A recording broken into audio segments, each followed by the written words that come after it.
ঝিনাইদহের কোটচাঁদপুর উপজেলার কাকমারি গ্রামের কৃষক মোহাম্মদ হানিফ জীবিকার তাগিদে তার ছেলে সজীব হোসেন ৮ মাস আগে 4.5 লাখ টাকা খরচ করে কাতার যান, কিন্তু এখনো তার কোনো চাকরি নেই পর্যাপ্ত খাবারও। একই অবস্থা একই গ্রামের বিধবা নারী নূরজাহান বেগমের ছেলে সাইদুল ইসলামের।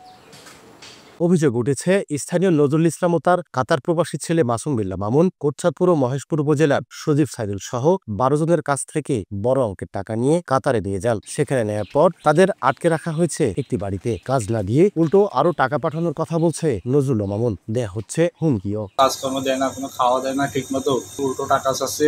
খুব জুলুম অত্যাচার হচ্ছে, আমি এখানে আর থাকতে পারছি না। দেশে ফেরত যেতে চাই, আমার টাকা পয়সা সে ফিরিয়ে দিই। কোনো উপায় না পেয়ে থানায় লিখিত অভিযোগ করেন ভুক্তভোগী একজনের পরিবার। শিগগিরই সন্তানদের দেশে ফিরিয়ে আনার দাবি তাদের। নাদের হাল করে, তারা কথাবার্তা আমাদের শোনে না, মেনেও নেয় না, আমার ছেলেবেলে কাজও দেয় না। গরু বেচেছি, জমি বন্ধক দিয়েছি, আমি কিস্তি তুলেছি, লাভে টাকা নিয়ে আইছি। ঘরে তালা দিয়ে পলাই চলে গেল আজ 3-4 দিন, বাড়ি ঘরে নেই। আমরা আইনের কাছে সুষ্ঠু বিচার চাই, এইটুকুই শেষ কথা। থানায় অভিযোগের পর থেকেই পলাতক রয়েছে অভিযুক্তের পরিবার। বাড়িতেই তালা ঝুলছে, মোবাইল ফোনও বন্ধ। প্রতিবেশীরা বলছেন এভাবে অনেককেই নিঃস্ব করেছে অভিযুক্তরা।